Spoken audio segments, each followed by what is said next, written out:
I'm Tracy with MeatRx. I'm a MeatRx coach, and I'm here with Dr. Gary today. He's going to tell us about all his success on eating a meat-based diet. Also, Dr. Gary is a board-certified internal medicine physician specializing in preventative care, nutrition, metabolism, and anti-aging medicine. He's also the founder of Evolve Healthcare in Los Angeles and a co-founder of Sapien, and it's an organization focused on promoting health education and advancing health information technology. So, hi, Gary. Hi, thank you for having me. Excited to be here. Thank you so much for coming. And I guess I'll get us started here and ask you what was your life like before you came to a meat-based diet? What was your health conditions and what kind of foods did you eat? Yeah, absolutely. So we'll go all the way back. I'm Russian. We came when I was 3 years old, and I actually grew up as a small child eating things like liver and fish roe and different like combinations of meats and fats and organ meats. It was just normal for me. I grew up loving liver and onions. It was normal. I didn't know it was healthy or not healthy. It's just what we ate. Um, as I went through my training, actually, so I went to college, right? Then I went to medical school and residency. And as I went through my training, I listened, right? I ate a standard American diet, and I really tried. I was always fit. I always exercised a lot. I ran. I was always a runner, and I lifted, and I just wanted to be healthy. I wanted to be, physically as strong as I could be.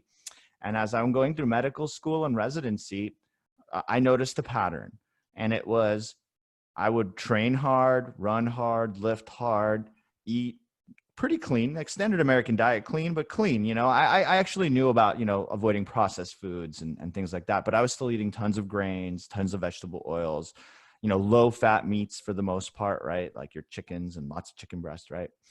And definitely like I would do the 4-egg omelet, but only put in 1 or 2 yolks, something I would think is insane these days.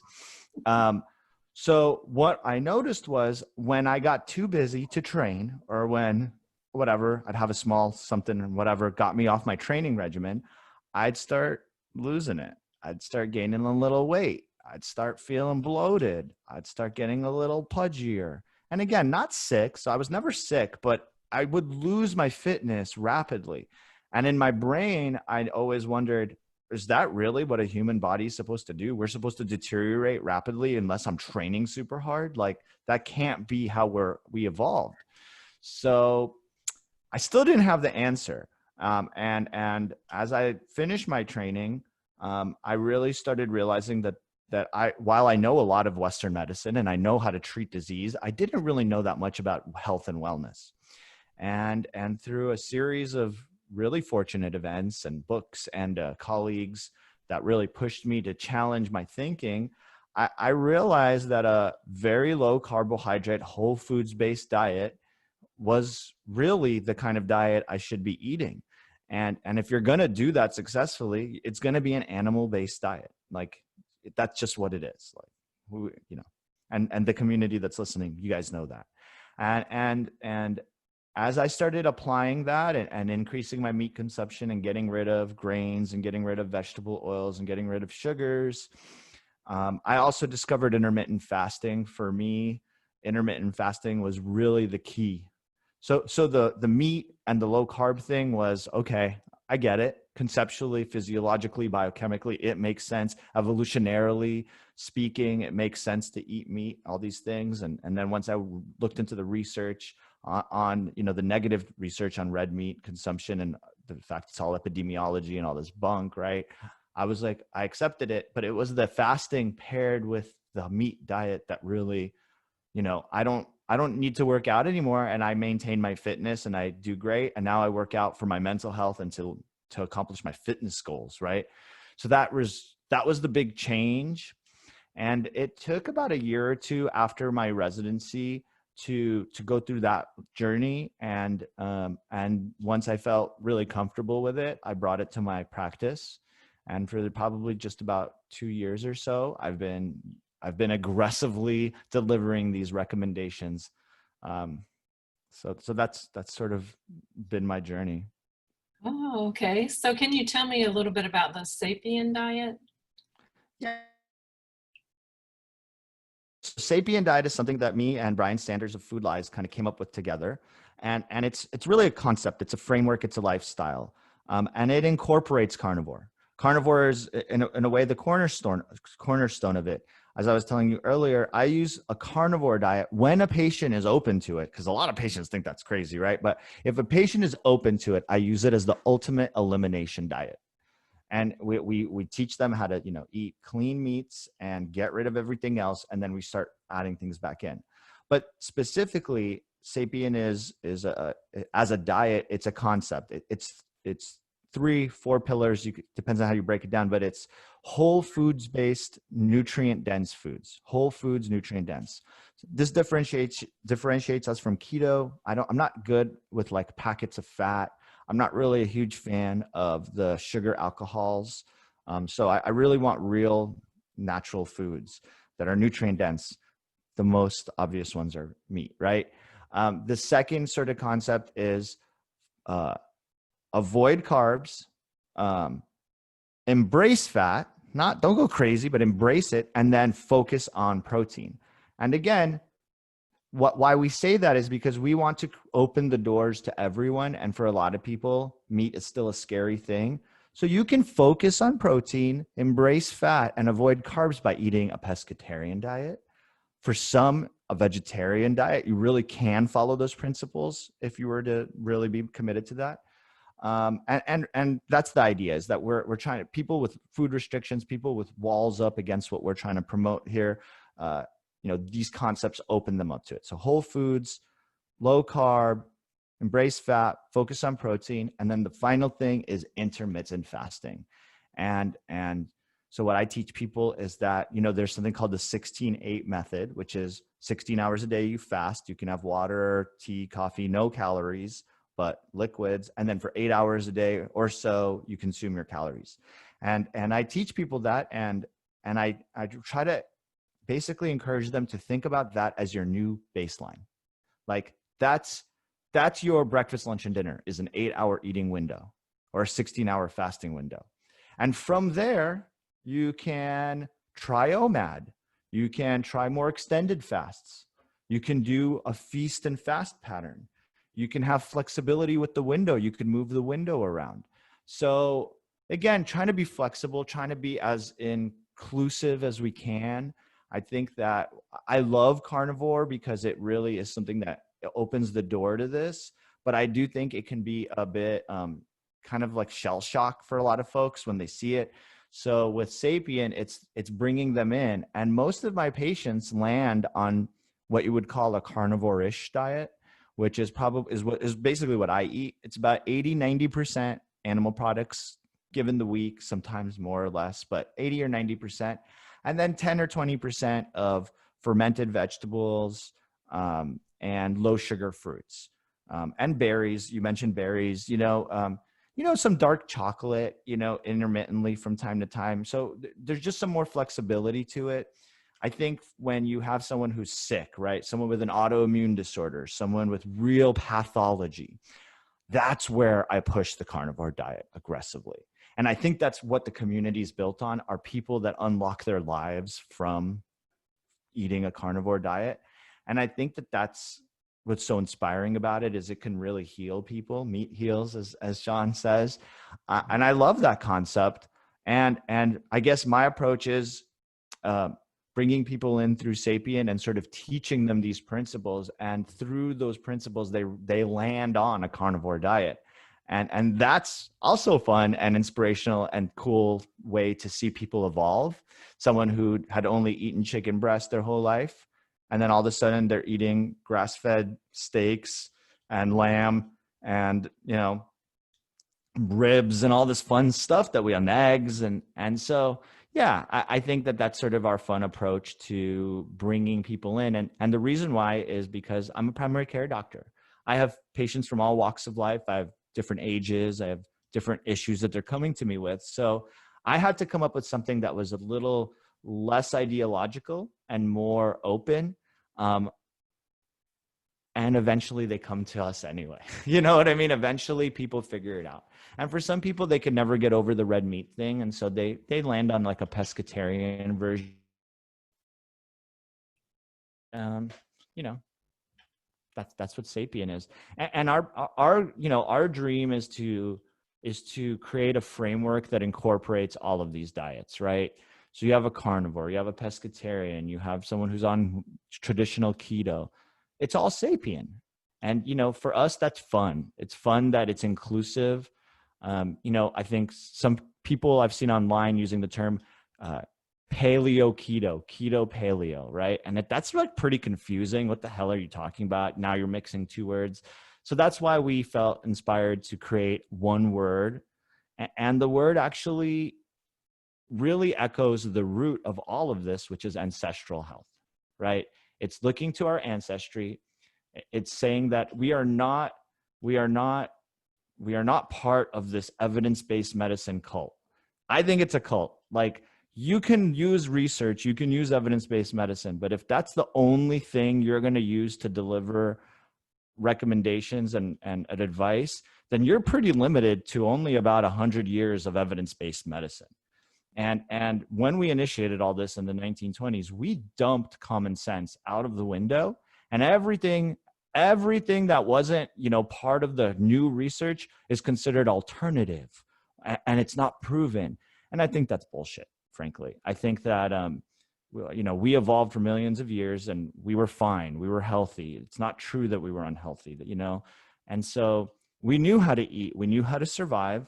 And I think with sapien diet and lifestyle, we're trying to remind everyone that you're a human animal and that we don't need a double-blind placebo-controlled study to tell me that it's safe to eat red meat, even though those exist now. And there's some really great evidence. And there's a lot of, including my internal medicine colleagues, supporting eating red meat. But just the idea that everything does not need to be married to evidence-based medicine. And you can use common sense. You can use ancestral healing and ancestral medicine.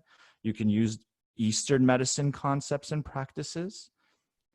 You can use common sense, everyone. Common sense is still a thing. You don't need an expert to tell you that eggs are safe for you. Right. How I mean, did you, or when did you first come to understand that red meat was good, okay for your body? It was actually good for your body. And like, I remember years ago, if you needed to eat low fat, they said, how did you yeah. figure out that high fat was okay? Yeah, I think in my brain, I always knew it, because when you go through medical school, you go through basic biochemistry and physiology. And if you just use that construct, you understand that meat is, you're an animal. You should probably eat animals so that you can make the cells in your body that you need. You're not a cucumber, so eating a bunch of cucumbers is not going to be an effective way of nutrition. Later, I've come to realize that, yeah, we have a diet that we thrive on, and we have a diet we can survive on, and that's survive on plants and thrive on animals. But the thing that probably put me over the edge, other than my recurrent discussions and debates with Brian and my other doctor colleagues, was The Big Fat Surprise by Nina Teicholz. She wrote this book. It's been over a decade now. I think that book's actually quite, it's been around a while. And she outlined the history of nutrition recommendations and nutrition understanding in the Western medicine world. And when I saw that story and I saw how how this misunderstandings about saturated fat and cholesterol, and where the low fat recommendations and the fiber recommendations came from, and the interwoven web of pharmaceuticals and food companies taking over our education system and taking over our food recommendation system, when I saw how anti-meat concepts came from a religious ideology in the Seventh-day Adventist Church, and their ideas that meat is libidinous and causes masturbation, and all these, to me, those are crazy concepts. Those are things that should not be part of my medical and health understanding. And when I realized that that's where things were coming from, I was like, I'm not gonna buy into this anymore. And then I went down, journey of reading books and learning about things from Sean and his colleagues, and about metabolism. And, when you introduced me, you said metabolism. Like as an internist, as a doctor, we all learn about metabolism, but I had to teach myself, go back to the physiology, go back to the biochemistry and re-educate myself on nutrition essentially. And so, yeah, it's alarming to me how many of my colleagues and how many, yeah, my colleagues, physicians, and like other nutrition professionals are still anchored in these archaic ideas when the story, just the history, like the history, forget about what you really believe. Knowing the history, you cannot buy into those archaic ideas. They still do. And so I've made it my mission to share what I've learned with people and not accept that status quo and challenge people to do better. That's good. I'm so glad to hear that. Yeah. So, how long have you been carnivore-ish, and what kind of food do you eat in a day?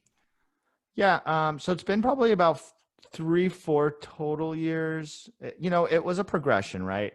Probably solid for two years, easy, 2, 3 years since I started making the recommendations, but probably 3 years personally. What do I eat in a day? I eat meat. I eat lots of eggs. I eat lots of chicken. I eat lots of beef. I eat lots of pork. And I eat low sugar fruits. We always have avocados and olives and cucumbers and tomatoes. And for me, again, I don't have issues with those foods. I eat a lot of pickled and preserved foods. I love my like pickled patisans. We pickle all sorts of vegetables. And again, I go to the Russian store, something I did as a kid, and I get, chicken livers, and I get red caviar, and Russians love their pickled everything. So I'll get pickled watermelon. And so I'm real flexible. I'm not obsessed with the concept of low carb. I'm obsessed with the concept of real food. And so that's where I'm at. And so a typical plate for me is it's a steak, it's a half a chicken, it's some, venison sausage that my patient brought for me with some sauerkraut, with some olives, with a half an avocado, with some grilled mushrooms and onions. It ends up being a very like diverse diet. Actually, it's quite, satisfying and interesting. And yeah. And by the way, for me, it's not about doing it every day. I will also go out on a Friday with my friends. And if it's a quality, well, it's COVID now, so I don't do that so much. But if it's a quality restaurant, I'll even get something with gluten. I'm not that restrictive. But I'll never do it more than one day in a row. Like if I have a cheat day, I'm not, I'm not cheating and cheating and cheating and feeling crappy. And what I tend to do is I pair really big carnivore-ish meals with extended fasts. So for me, a 16-hour fast baseline. And oftentimes, if I have a big enough meal, I won't eat until I'm hungry, and that might be 20 hours. That might be 22, and that's typical. And then every once in a while, once or twice a month, I challenge myself to do something even more extended, 30 plus hours. And I just think that the benefits of the fasting and the sort of mitochondrial recovery and autophagy that kind of happens from that is I think is so important. So that's kind of a typical week or day. I shop at all sorts of different places. You mentioned Butcher Box. It's a great source. We have something called Nose to Tail, I eat meat from there.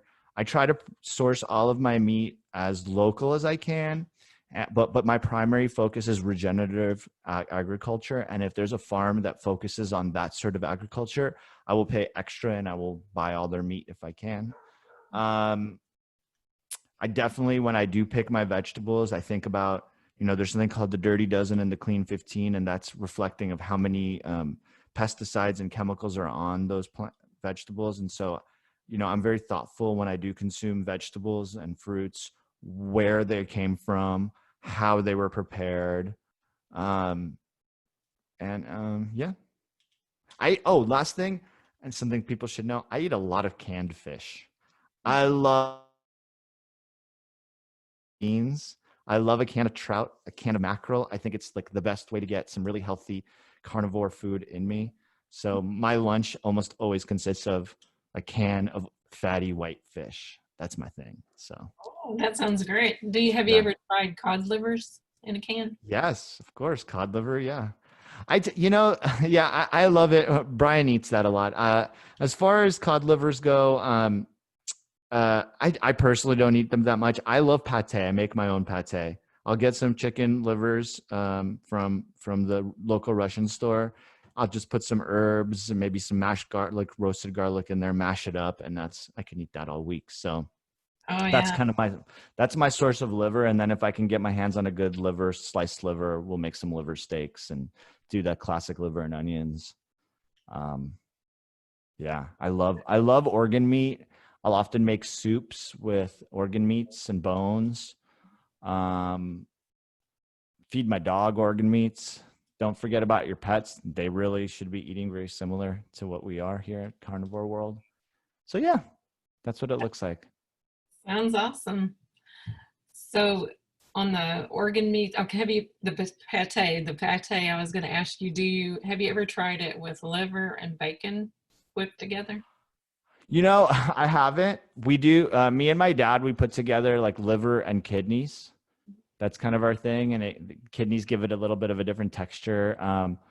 I've never done it with bacon. Now I'm going to do it. Okay. She gave me a great idea. The thing with bacon, bacon is tricky, right? What people forget about bacon is it's like 70% fat.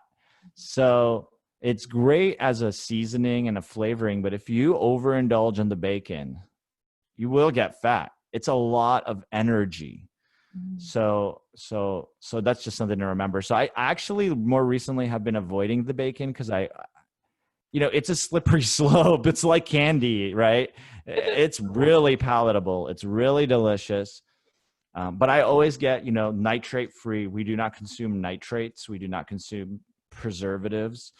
When I do get my bacon, it's pasture raised if I can find it, but it's certainly no nitrates and no sugars added. So Yeah, that's the best kind. yeah, Yeah, absolutely. I know it can be overconsumed. Yeah, I understand. Easily, very easily. Yeah. And I love some pork belly right now. But again, with pork, it's tricky. It's really, really hard to get pasture raised pork. So if you're a person that's, you know, obviously people listening to this are in the weeds with meat. It's hard to get pasture raised pork. Me personally, I can't win all the battles. So I'll get my grass fed beef because that's what I can get my hands on. My pork is usually factory farmed.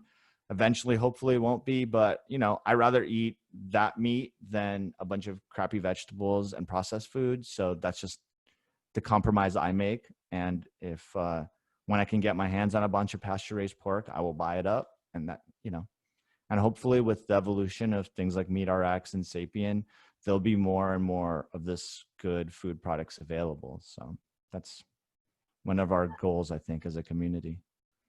Yeah, that sounds great. I hope it does pick up, and I'll have to check out the nose to tail. Yeah, Um, nose to tail is great. That for something that's really worth trying out, it's called Primal Light. And what it is, it's about 70% muscle meat and 30% organ meat.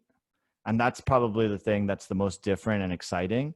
Um, and so what I generally do with that is make little like meatballs because it's really tender. That the organs make the meat really tender. And oh my God, it's so good. And it's a great way to get organ meat, and you don't really taste it if you're someone who really struggles with organs. yeah. Oh, okay. So, how did your conditions improve, like after you went more carnivore-ish? Yeah, I mean, so for me, it was just that I would not lose my fitness. Like I wouldn't lose my strength. I wouldn't get extra fat on my body.